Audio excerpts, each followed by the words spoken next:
This is a legacy episode of the Lesbian Historic Motif podcast, originally released as part of the Lesbian Talk Show podcast group. Some references may be obsolete.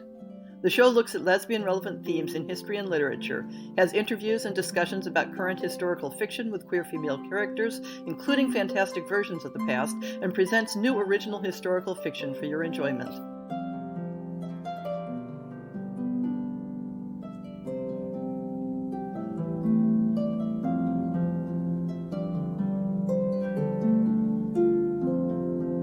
There is a long, complicated, tangled, and contradictory history in Western culture between the idea of love between women and the institution of women in cloistered religious communities.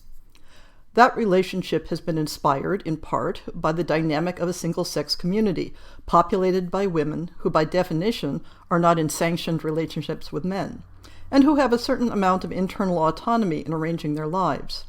It shares this dynamic with institutions such as gender-segregated schools, especially boarding schools and colleges that form a 24/7 community, but also, to a lesser degree, with gendered professions, especially those that form a separate community, as well as providing a livelihood. But the second factor in the association between lesbians and convents in the popular imagination has been the shifting stereotypes about women's sexuality and about the psychology of women who are officially removed from the mainstream sexual economy of marriage and from easy access to and by men. With the rise of the Reformation in the 16th century, cloistered women became a target of a particularly nasty combination of anti-Catholic sentiment and misogyny that added new twists to the image of convents as a hotbed of lesbianism.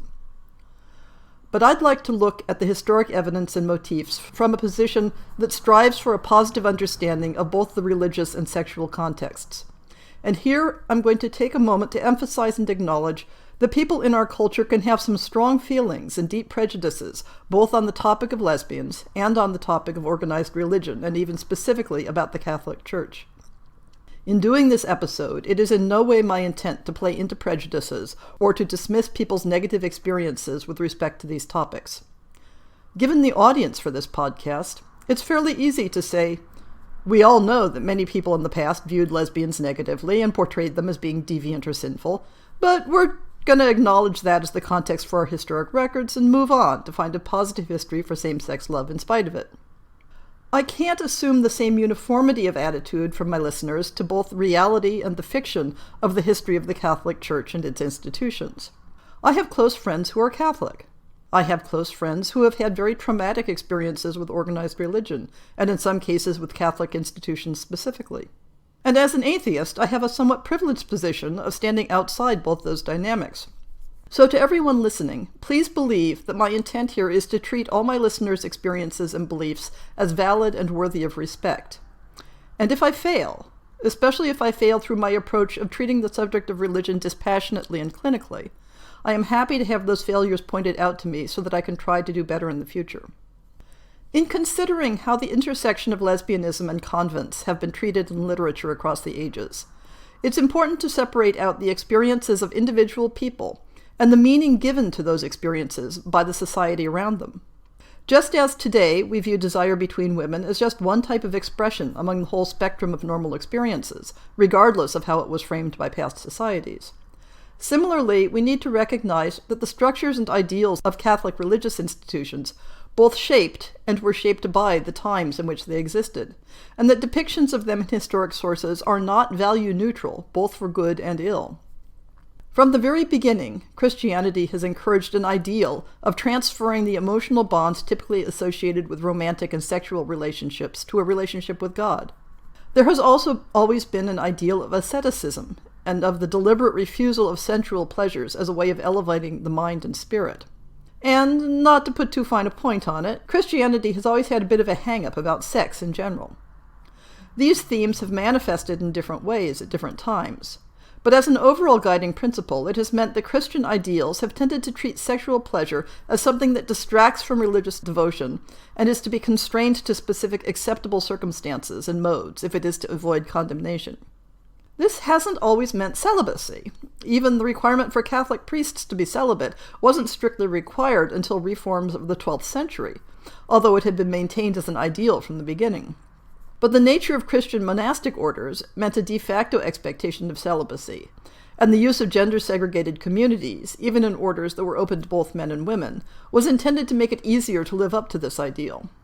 The hitch, of course, was that people didn't always enter religious communities because of a vocation. Men might become monks or members of the clergy as a career path. Women might enter a convent or be pressured into doing so if their culture lacked other approved lifestyles for unmarried women, and marriage were not an option for whatever reason.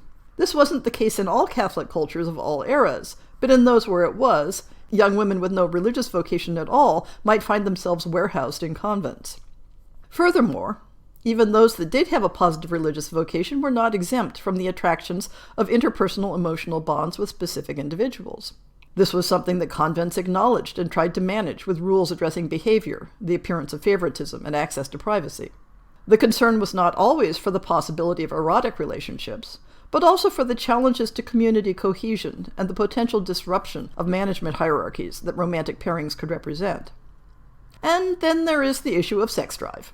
European cultures have had many changing attitudes towards women's sex drives and the hazards they might pose to social order. People who are familiar only with the Victorian myth of women as sexless beings might be surprised to learn that the pop culture attitude in the Middle Ages in much of Europe was that women had a much stronger and more overwhelming sex drive than men did, and that the primary concern was to control and manage women's sexual desires such that they didn't lead men into sin. There is a regular theme in popular literature of medieval Western Europe that cloistered women were so frustrated by lack of sexual access to men that they would take any and all opportunities to act out their desire. This resulted in endless jokes and ribald tales of orgies in convents between nuns and their priests, the men who always had access to religious women, no matter how strict the rules.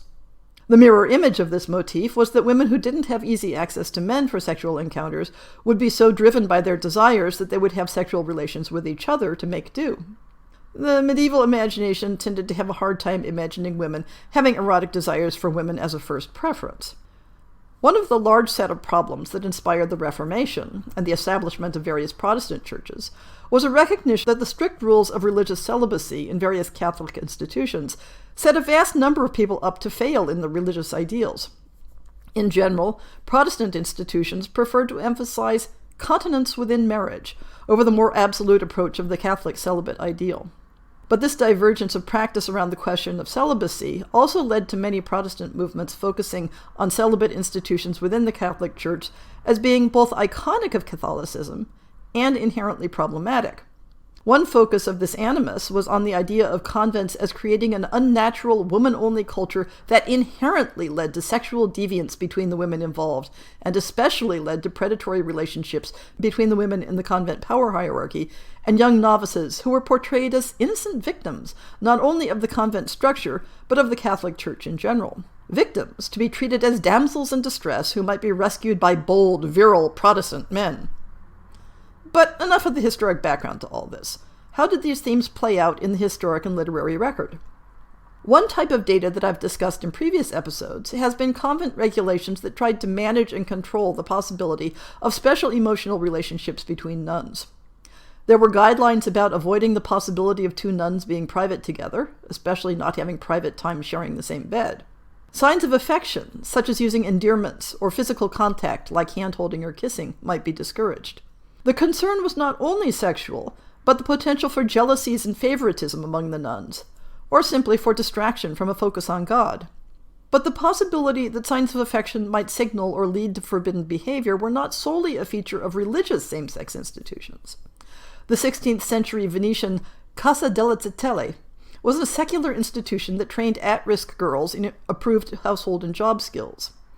Among their regulations was one that said, quote, "When it is noted that one of the Zitelle is too affectionate with another girl, the two must be separated from each other and accompanied by others." End quote. This type of policing of affectionate behavior is a recurring, though never consistent theme in all women institutions, up through girls' schools of the early 20th century. Guidelines in convent handbooks for penances acknowledge the potential for nuns to engage in sexual activity with each other, often under vague terms like practicing vice, but sometimes specifically mentioning the use of penetrative instruments. Based on the types of penances assigned, this activity was considered less serious than heterosexual transgressions, and much less serious than homosexual activity between men. The evidence for sexual relations between nuns also includes investigations of specific cases, not all of which appear to have been consensual, so the later stereotype of the predatory abbess is not entirely a figment of anti-Catholic sentiment. The most sensational cases, such as the early 17th century investigation records of Benedetta Carlini in Italy, may have provided fuel for rumors of convent scandals as well. Benedetta had extensive sexual contact with a nun assigned to be her companion, while claiming that she was acting under a sort of possession by an angel. There is also plenty of evidence for close emotional bonds between nuns creating concern or being noteworthy, even when there's no mention of sexual concerns. Correspondence between the 12th century abbess Hildegard of Bingen and her close friend and protege Richardus of Stade is full of passionate and even erotic language, and the conflict that arose when Richardus left to become abbess of another institution has all the air of a romantic breakup. Whatever the private nature of their relationship, and Hildegard elsewhere records disapproving opinions of women who, quote, play a male role in coupling with another woman, unquote, the disruption and bad feelings that fell out from their emotional relationship is a clear example of the sort of problem that convent regulations were trying to prevent. But there are also examples of expressions of deep love and desire between nuns that are entirely positive in context. In the podcast episode I did on medieval love poetry between women, I included a 12th century poem, translated from the Latin, from one nun to another expressing sentiments and desires that are clearly both romantic and erotic, yet show no evidence of either guilt or negative consequences. And correspondence between religious women in various centuries couch their relationships in the language of more than sisterly devotion. Although convents may have had valid concerns for the disruptive potential of romantic bonds, that doesn't mean that romantic bonds were always disruptive, or always repressed. It's only that we're more likely to have records of the occasions when they were. This shows up particularly in the use of convents to warehouse young women in an environment protected from male attention, even when they weren't intended for a religious life. This type of situation provides the occasional example of sexual hijinks between women that no doubt played into popular stereotypes. In the 17th century, when the husband of Hortense Mancini, Duchess Mazarin, wanted to break up her love affair with another young woman, both of them were sent to a convent to cool off. Though the tactic might have been more successful if they hadn't both been sent to the same convent, where they played pranks on the nuns and escaped together. A similar failure of a convent to protect a young woman from female attentions features in the early life of 17th century opera singer and swordswoman Julie d'Aubigny, who infiltrated the convent where her lover was being kept and set fire to the place to cover their escape together. The concerns about romantic and sexual relationships between nuns that can be traced within Catholic institutions, and especially those found prior to the Reformation, demonstrate that the motif was not solely a product of anti-Catholic prejudice in more recent times.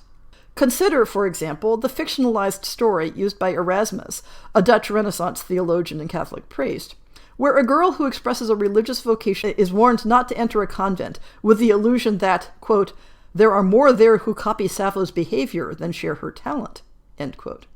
There is a streak of cynicism, as well as garden variety misogyny, but it tends to be aimed at individuals rather than institutions. But the most extreme literary examples of lesbian nuns include outright pornography, as well as political assaults, and function to attack Catholicism as an institution, whether penned by those promoting Protestant views or by those criticizing organized religion as a whole. Up through the Renaissance, literary depictions of lesbianism within convents mostly focused on the motif of insatiable female desire. Women were portrayed as having such strong sex drives that if men were not available, then women could fill the need. One example of this genre is the anonymous Venus dans le cloître, or Venus in the Convent, originally published in 1683, and later republished and translated in expanded editions. The work takes the form of a dialogue between two fictional teenage nuns, Sister Agnes and Sister Angelique, in which the elder, Angelique, comes upon the newly arrived Sister Agnes in the middle of masturbating, and decides to give her a more formal instruction in sexual pleasure. As is typical in this sort of sex education genre, the scenario is depicted as an older, sexually experienced woman initiating a younger, sexually naive one who makes a show of being reluctant or embarrassed. Angelique's past sexual experience is not limited to women, but the convent setting provides the context for the description of same-sex acts. The work has a certain air of criticizing the sexual repression encouraged by the convent structure, but primarily it's simply a work of pornography. In fact, an English translation in the early 18th century may have been the subject of the first legal conviction for obscenity in the United Kingdom. After the Reformation, a new theme emerges. The convents are an inherently corrupting force. This more polemical and specifically anti-Catholic approach can be found in Andrew Marvell's poem, Upon Appleton House, which frames itself as a family history of his patron, centered around the eponymous Appleton House, which began life as a convent. The family connection is made through the patron's ancestor, who, in a fictionalized incident, is depicted as pursuing marriage with a young woman who is contemplating a life of religious devotion. But the convent, it turns out, is a hotbed of same-sex erotic activity, and the suitor not only rescues the object of his attention from this fate, but arranges for the convent to be legally dissolved and handed over to him, thus becoming the family seat. Written in the mid-17th century, when England was rife with religious conflicts of several flavors, the descriptions play up anti-Catholic sentiment and attribute the convent's downfall to the alleged practice of vice, when, in actual fact, it was privatized as part of Henry VIII's dissolution of the monasteries after his schism with Rome. But religious history aside, we see the motif of the predatory abbess taking advantage of the innocent girls in her charge. Somewhat unusually, here it is the innocent young girl who is encouraged to imagine herself as a future abbess and tempted with the advantages and attractions of life in the convent. Here live, beloved, and obeyed, each one your sister, each your maid, and if our rule seems strictly penned, the rule itself to you shall bend. Our abbess, too, now far in age, doth your succession near presage. How soft the yoke on us would lie, might such fair hands as yours it tie. Rather than offering her a life of pure devotion, they entice her with images of pleasure mixed with piety, using the image of infusing fruit with candied syrup. Nor is our order yet so nice, delight to banish as a vice. Here pleasure, piety doth meet, one perfecting the other sweet. So through the mortal fruit we boil the sugar's uncorrupting oil, and that which perished while we pull is thus preserved, clear and full. For such indeed are all our arts, still handling nature's finest parts. Flowers dress the altars, for the clothes the sea-born amber we compose, balms for the grieved we draw, and pastes we mold as baits for curious tastes. What need is here of man, unless these as sweet sins we should confess? The true meaning of the candy pastes they offer is intimated by the assurance, what need is here of man? And if that weren't clear enough, it is followed by a suggestion that she will enjoy the nightly companionship of other nuns. Each night among us, to your side appoint a fresh and virgin bride, whom if our Lord at midnight find, yet neither should be left behind, whereas you may lie chaste in bed, as pearls together billeted, all night embracing arm in arm, like crystal pure with cotton warm. This isn't the pure pornography of Venus in the Convent. The purpose is not to arouse the listener, but to lay the groundwork for the suitor's legal assault on the convent in language that can only be justified by the presupposition of some enormous wrong. Oft, though he knew it was in vain, yet would he valiantly complain, is this that sanctity so great, an art by which you finely cheat? Hypocrite witches, hence, avaunt, who though in prison yet enchant, death only can such thieves make fast as rob though in the dungeon cast. Were there but, when this house was made, one stone that a just hand had laid, it must have fallen upon her head, who first thee from thy faith misled. And yet, how wellsoever meant, with them 'twould soon grow fraudulent, for like themselves they alter all, and vice infects the very wall. But sure these buildings last not long, founded by folly, kept by wrong. I know what fruit their gardens yield, when they think it by night concealed. Fly from their vices, this thy state, not thee that they would consecrate. Fly from their ruin, how I fear, though guiltless, that lest thou perish there.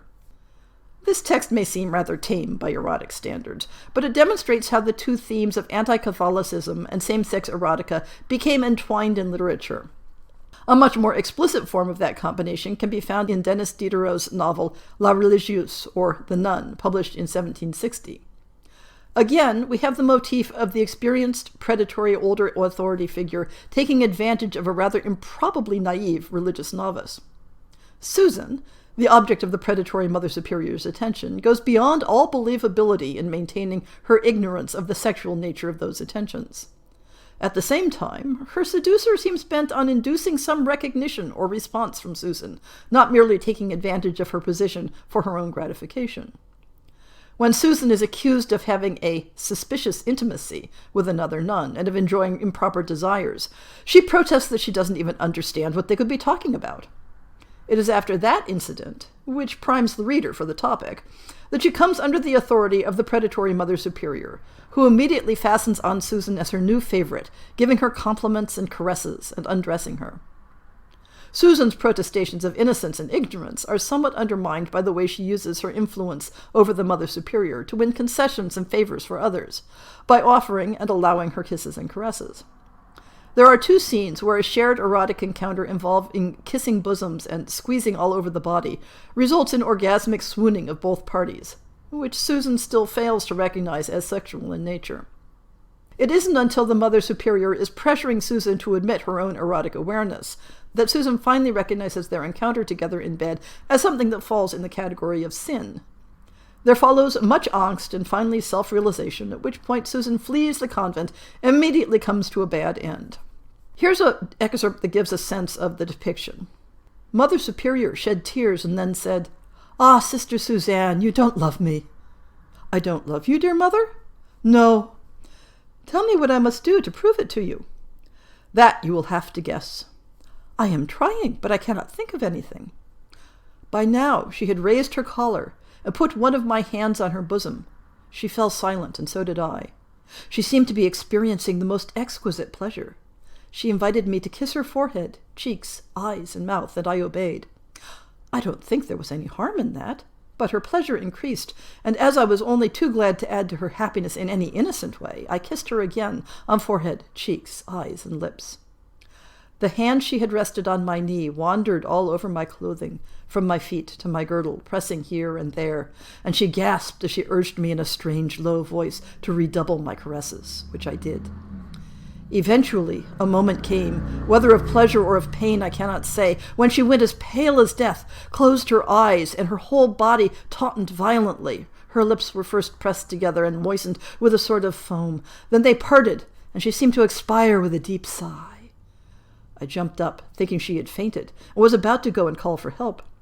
She half opened her eyes and said in a failing voice, "You innocent girl, it isn't anything. What are you doing? Stop." I looked at her, wild-eyed and uncertain whether I should stay or go. She opened her eyes again. She had lost her power of speech and made signs that I should come back and sit on her lap again. I don't know what was going on inside me. I was afraid. My heart was thumping and I breathed with difficulty. I was upset, oppressed, shocked, and frightened. My strength seemed to have left me and I was about to swoon. And yet I cannot say it was pain I was feeling. I went over to her, and she once again motioned me to sit on her lap, which I did. She was half dead, and I felt as though I were dying myself. We remained in that peculiar state for some time. It should be acknowledged here that this genre of literature typically is not portraying entirely consensual sex. There is generally a context of coercion, or at least abuse of authority involved, and the interpretation of the scenarios as having anti-Catholic motivations must also be considered in the historic context of actual sexual abuse within hierarchical religious institutions, just as such abuse has existed within secular hierarchical institutions.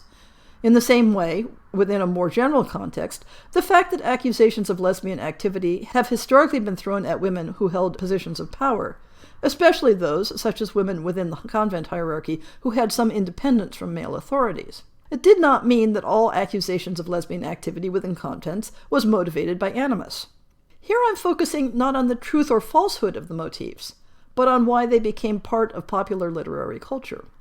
One might expect the motif of lesbian nuns to figure more heavily in the French decadent literature of the 19th century, given the hostility of those writers to conventional morality and virtue.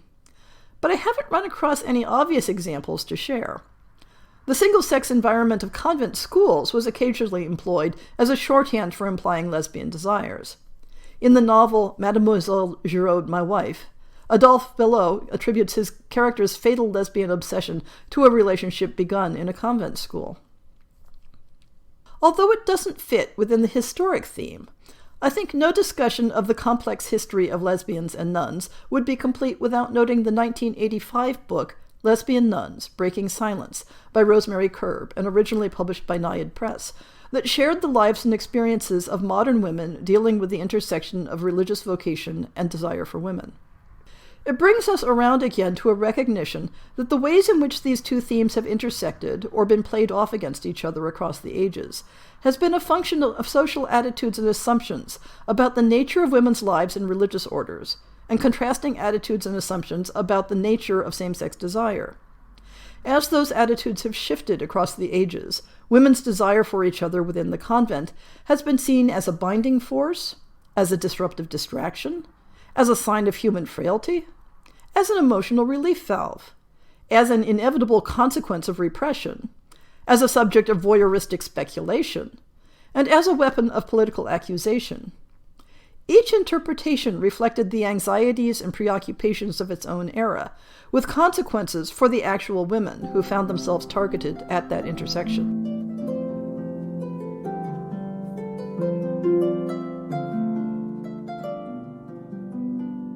I hope you've enjoyed this episode of the Lesbian Historic Motif Podcast. See the show notes for links to people and topics. Most shows will have a transcript linked as well. If you have a book announcement, a topic suggestion, or might like to appear on the show, please drop me an email. If you enjoyed this podcast, please rate it and subscribe on your favorite podcast app, and consider supporting our Patreon.